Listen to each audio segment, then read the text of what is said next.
This speaker has been recorded at an online meeting of Addictive Eaters Anonymous. You can email us at contact@aeainfo.org. Hi everybody, my name is Patricia and I am an addictive eater. It's lovely to be here this evening. It's really difficult to know where to start, but I always hear my sponsor's voice, and she would say to me, and has said to me before, don't prepare, trust God and share from your heart. It sounds so easy. Yeah, today there has been a lot of incessant thinking, rehearsing, planning, and it was all going on, and it's really, really exhausting. But it was interspersed today with moments where I became aware of my thinking. And I know today that I am not my thinking today. And I can just sometimes get moments out from that incessant train of thought just to watch my thinking and know that it's not me. Just before I came on, and you know, it's just beautiful today to be sober, to be well. All is well. And I had a really, really lovely day. You know, I had a beautiful day. And I've just not long come in from a walk. I live in the countryside, and you know, I came in from a lovely, beautiful walk. It's lovely and warm and balmy over here at the moment, and I had a few minutes to spare. So, you know, I'm on a program of action and spiritual actions, and I decided, instead of logging on way too early and just getting filled with more fear, just to lie on my bed and look out the window. And that is just such a beautiful thing to do, and just to focus on my breathing. And you know, I am so blessed where I live. You know, I love looking at the sky. I love the clouds. And there's this beautiful tree that I can see from my bedroom on top of a hill. And it's just so tall and so majestic. And all the rest of me was completely at peace and calm and quiet. And I was still aware of that thinking just going round and round and round. And it is okay. And I know as time goes on, and if I manage to stay sober a day at a time, that it gets better. And that has been my experience. I believe that I was born an addictive eater. I was born an addict. And from the off, you know, I was that troubled little child, and I do have memories back to when I was very, very young.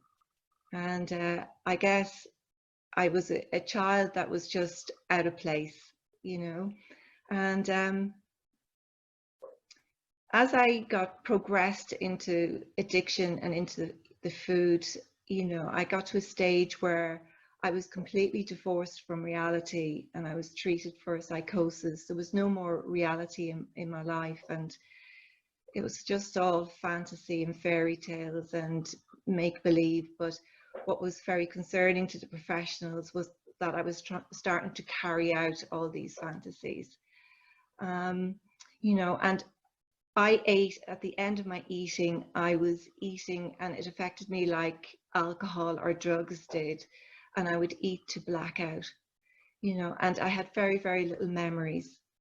But when I come to my meetings and I listen, you know, and sometimes that bothers me, because I'm thinking, well, how can I share my experience, strength and hope when I can't remember?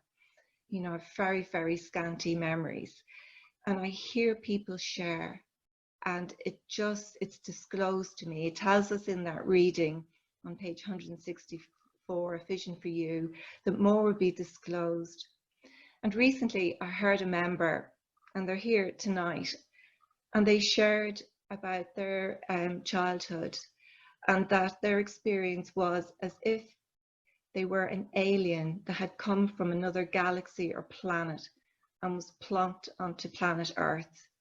And that's how they described, you know, their childhood. And I just got that. I thought that was me. I was in this world and I just did not belong and I just did not fit in as much as I tried. I was one of those children that I was just a whirlwind, a noise. I shouted and screamed, you know, and there was always drama. I was always seeking attention. I was just shot through with fear, I guess, you know, and that followed me through all of my life.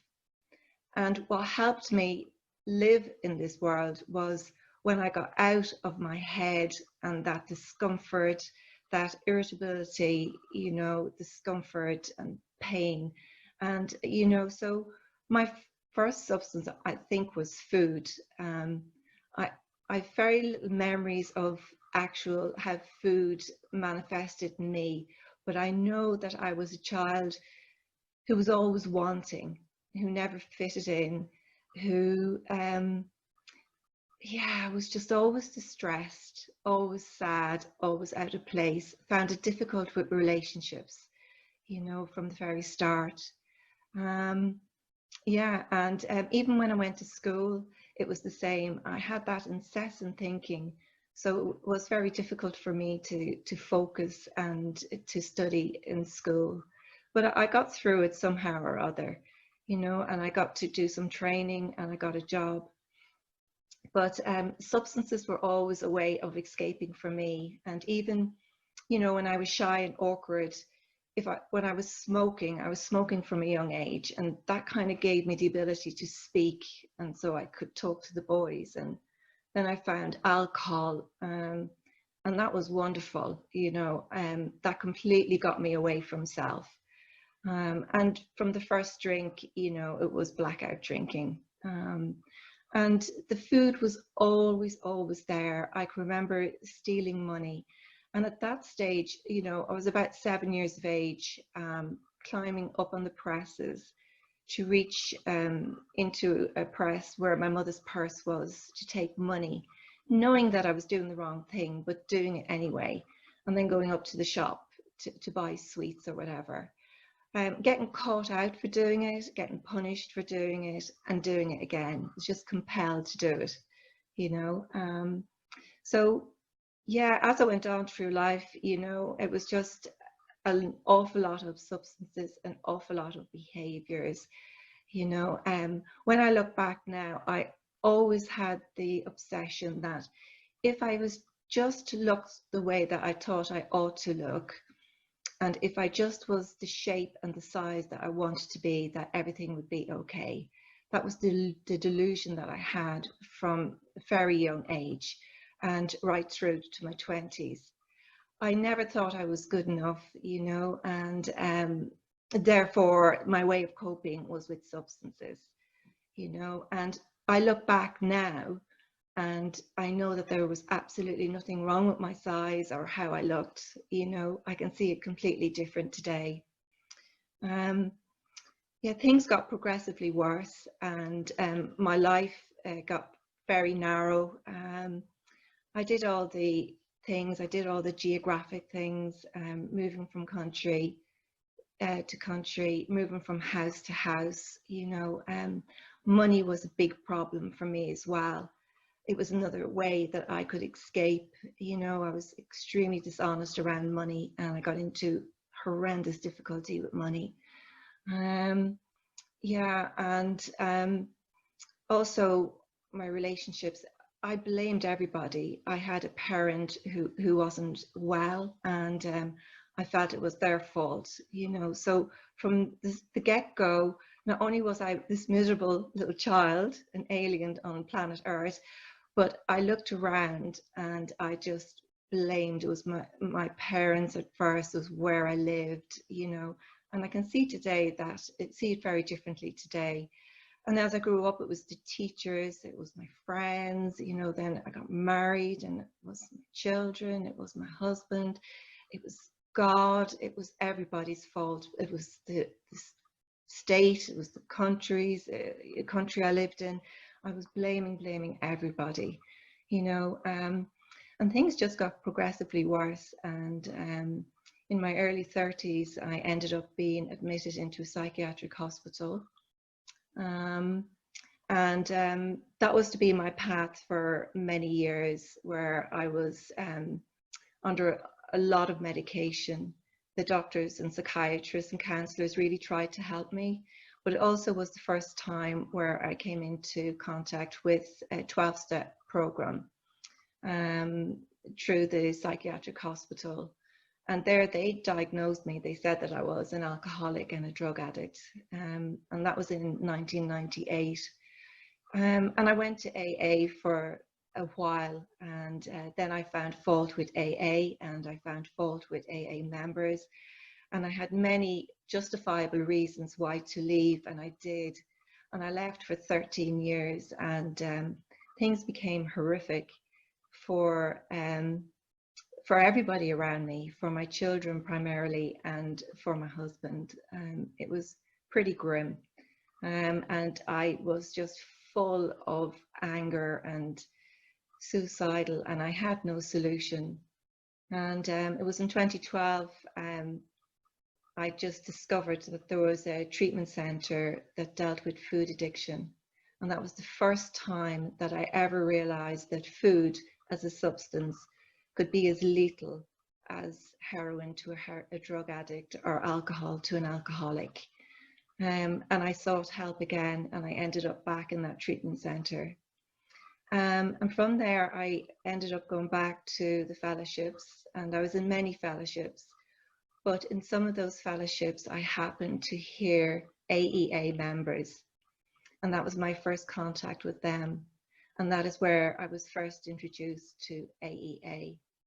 And I know today that AEA absolutely has saved my life. I could not find the solution in any other fellowship. And what was different with AEA for me was the fact that I had to let go and surrender all substances and behaviors from the beginning, just to be physically sober. And then to get a sponsor, to humble myself, to ask for help. And for me, that was in the form of a sponsor, and to work through the 12 steps of the program. And it took another 4 years of being back and forth in the fellowship before I became willing.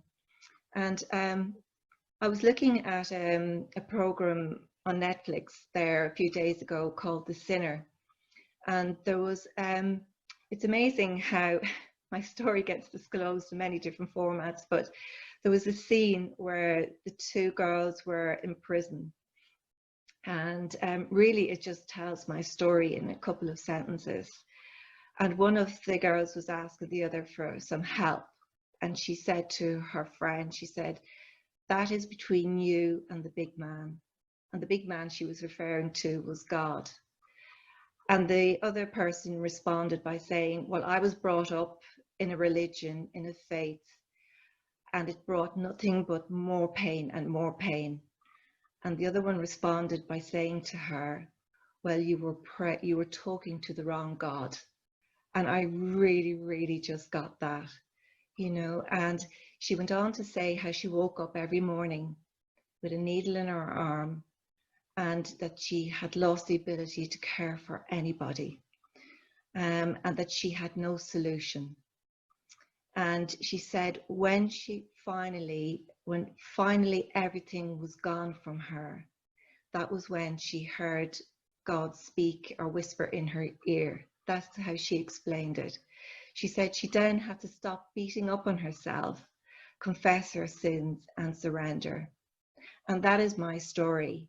Every morning at the end of my eating, I got up and I was compelled to that day, another day of eating from one end of the day to another, just to sustain myself, just to keep breathing, at the expense of my loved ones, my children, and my husband, who loved me dearly. Nobody else cared. I didn't care about anybody else.